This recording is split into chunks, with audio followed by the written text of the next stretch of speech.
இருள் சூழ்ந்த காலை பொழுதில் ஒரு பூசாரி இளைஞன் அடர்ந்த வனப்பகுதிக்குள்ள நடந்து செல்கின்றான். அவன் முன்பு ஒரு அழகிய யட்சினி தோன்றி, யார் நீங்கள் தினமும் இந்த அடர்ந்த வனப்பகுதிக்குள் ஏன் தினமும் சென்று வருகிறீர்கள் என அந்த யட்சினி கேட்டது. அதற்கு அந்த பூசாரி இளைஞன் கூறியது, நான் ஒரு பூசாரி. இந்த வனப்பகுதிக்குள் நான் சில தெய்வங்களுக்கு பூஜை செய்து வருகிறேன். அதன் தினமும் இந்த வனப்பகுதிக்குள் சென்று வருகிறேன் என அந்த பூசாரி இளைஞன் கூறினான். அதற்கு அந்த யட்சினி, சரி வாருங்கள், நானும் அந்த கோவிலுக்கு வந்து அந்த தெய்வங்களை தரிசனம் செய்து அவர்கள் அருளை நானும் பெற வேண்டும் என கூறி இருவருமே அந்த கோவிலை நோக்கி செல்கின்றன. கோவிலுக்கு சென்று பார்த்தவுடன் அந்த யட்சினி தேவதைக்கு ஒரே ஆச்சரியம் என்ன, இது இந்த கோவில் கருவறையில் சிலைகள் எதுவும் இன்றி வெறும் 6 கற்கள் மட்டுமே உள்ளது என அந்த யட்சினி பூசாரியிடம் கேட்டது. அதற்கு அந்த பூசாரி சொன்னது, இது வெறும் கற்கள் இல்லை, 2 கற்கள் சிவபெருமானும் பார்வதி தேவியும், இன்னொரு 2 கற்கள் விஷ்ணு பகவானும் லட்சுமி தேவியும், மற்றொரு 2 கற்கள் பிரம்மா சரஸ்வதி தேவியும் உள்ளனர் என அந்த பூசாரி கூறினார். அதற்கு அந்த யட்சினி கூறினாள், அது சரி, எதற்கு அனைத்தும் சிலை வடிவில் இல்லாமல் இருக்கிறது என யட்சினி கேட்டது.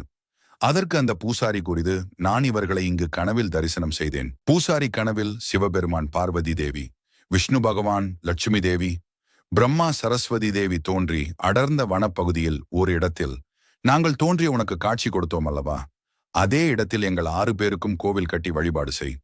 எந்த ஒரு மனிதன் இந்த கோவிலுக்கு வந்து எங்களை தரிசனம் செய்தாலும் அவர்களுக்கு நாங்கள் உடல் ஆரோக்கியம், செல்வம், கல்வி என அனைத்திலும் சிறந்து விளங்கும்படி வாழ வைப்போம் என சொன்னார்கள். அதற்கு அந்த பூசாரி கனவில், நானே ஒரு ஏழை இளைஞன், என்னால் எப்படி பூஜை செய்ய முடியும்? என்னால் எப்படி உங்கள் 6 பேருக்கும் சிலை செய்து கோவில் கட்டி வழிபாடு செய்ய முடியும்? அதற்கு தெய்வங்கள் மகனே, முதல் அந்த வனப்பகுதிக்கு சென்று வெறும் 6 கற்களை வைத்து எங்களை பூஜை செய்து வழிபாடு செய்து வா. உனக்கு நாங்கள் கோவிலில் சிலை வைத்து வழிபாடு செய்ய நாங்களே வழி செய்வோம். தெய்வங்கள்தான் அந்த பூசாரி இளைஞனுக்கு உதவி செய்ய அந்த பெண் யட்சினியை அனுப்பி வைத்துள்ளார்கள். தெய்வங்கள் தான் ஏற்கனவே இந்த பூசாரி இளைஞனுக்கு வாக்குறுதி கொடுத்துள்ளன. எந்த வழியாக வேண்டுமென்றாலும் நாங்கள் உனக்கு உதவி செய்வோம் என்று சொன்னார்கள் அல்லவா, அது போன்றே அந்த யட்சினியை அனுப்பி வைத்துள்ளார்கள்.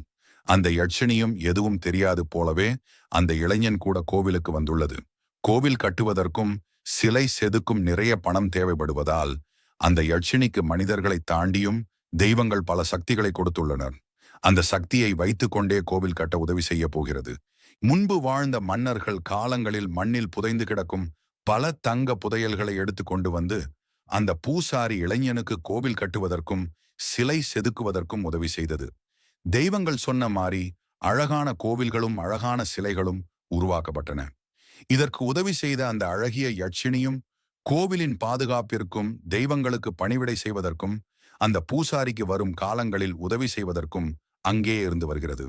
இது போன்றே நம் வாழ்க்கையிலும் தெய்வங்கள் யாரையாவது நம் வாழ்வில் அனுப்பி நம்மையும் நல்ல முறையில் வாழ வைப்பார்கள்.